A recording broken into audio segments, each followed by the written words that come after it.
గారు మీరు కాసుకోండి ఖచ్చితంగా ప్రతిచర్య నీకు ఉంటది నువ్వు ఈ తెలంగాణ గడ్డ మీద ఎట్లా తిరుగుతావో ఈ తెలంగాణ ఉద్యమకారులు మొత్తం కూడా ఈ హైదరాబాద్ నుంచి మొదలు పెడితే మొత్తం ఏ జిల్లాకి పోయినా నువ్వు ఎట్లా తిరుగుతావో అనేది కూడా చూసే రోజు దగ్గర వచ్చింది రేపు నేను దయచేసి బీఆర్ఎస్ పార్టీ కార్యకర్తలందరికీ కూడా విజ్ఞప్తి చేస్తా ఉన్నాను కేటీఆర్ గారి హరీష్ రావు గారి అనుమతితోని మరొకసారి చెప్తా ఉన్నాను రేపు పెద్ద ఎత్తున ప్రతి బీఆర్ఎస్ పార్టీ కార్యకర్తలు కదిలి రండి షంబీర్పూర్ రాజు గారి మన జిల్లా అధ్యక్షుడు ఇంటి దగ్గర మొబిలైజ్ అయ్యి మన బీఆర్ఎస్ పార్టీ ఎమ్మెల్యే అయిన గాంధీ ఇంటికి పోయి మనము బీఆర్ఎస్ పార్టీ సమావేశం పెట్టుకుందాము అని చెప్పి మీ అందరు కూడా విజ్ఞప్తి చేస్తా ఉన్నాను కాబట్టి ప్రతి కార్యకర్తలు వస్తారని పెద్ద ఎత్తున అక్కడ మోహరిస్తారని షంబీర్పూర్ రాజు ఇంటి దగ్గర నుంచి బయలుదేరదాం 11 గంటలకు అందరం దయచేసి ప్రతి ఒక్కరు కూడా కదిలి రావాలని విజ్ఞప్తి చేస్తా ఉన్నాను ఇవాళ మన శాసన సభ్యులు మన కార్పొరేటర్లు శాసన మండలి సభ్యులు పార్లమెంట్ సభ్యులు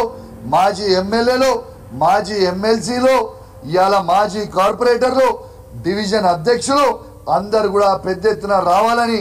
నేను ప్రతి బీఆర్ఎస్ పార్టీ కార్యకర్తకి నా చేతులు జోడించి మరి విజ్ఞప్తి చేద్దాం ఈ రాక్షస పాలన ఈ రాక్షసుని మీద మనం గట్టిగా పోరాడదాం తిప్పి తిప్పి కొడదాం ఇవాళ నేను దయచేసి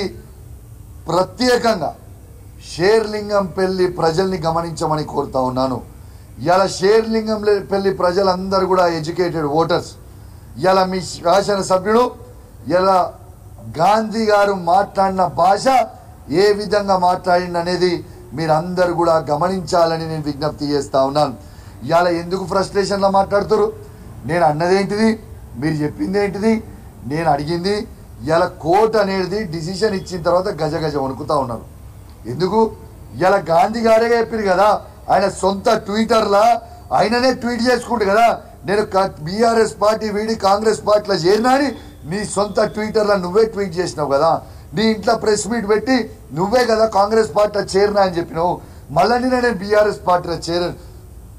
నేను కాంగ్రెస్ పార్టీలో చేరలే బీఆర్ఎస్ పార్టీలోనే ఉన్నాను నేనేమన్నా బీఆర్ఎస్ పార్టీలో నువ్వు ఉన్నావు కాబట్టి నీ ఇంటికి వచ్చి నిన్ను స్వాగతించి మా తెలంగాణ భవన్ తీసుకొచ్చి నీకు ప్రెస్ మీట్ పెట్టి మా అధ్యక్షుడు కేసీఆర్ గారి దగ్గరికి తీసుకుపోతా అని చెప్పాను నేను చేసిన తప్పేంటిది కానీ నువ్వు చేసిన దాడికి ఈడ భయపడేటోడు ఎవరు లేరు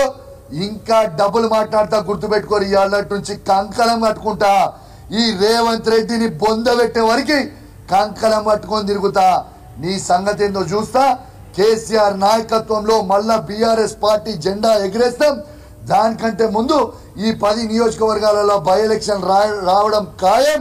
ఆ 10 నియోజకవర్గాల్లో కేసీఆర్ నాయకత్వంలో బీఆర్ఎస్ పార్టీ జెండా ఎగిరేయడం కూడా ఖాయం ఖాయం ఖాయం అని తెలియజేస్తూ సెలవు తీసుకుంటా ఉన్నాను జై తెలంగాణ జై కేసీఆర్ జై కేసీఆర్.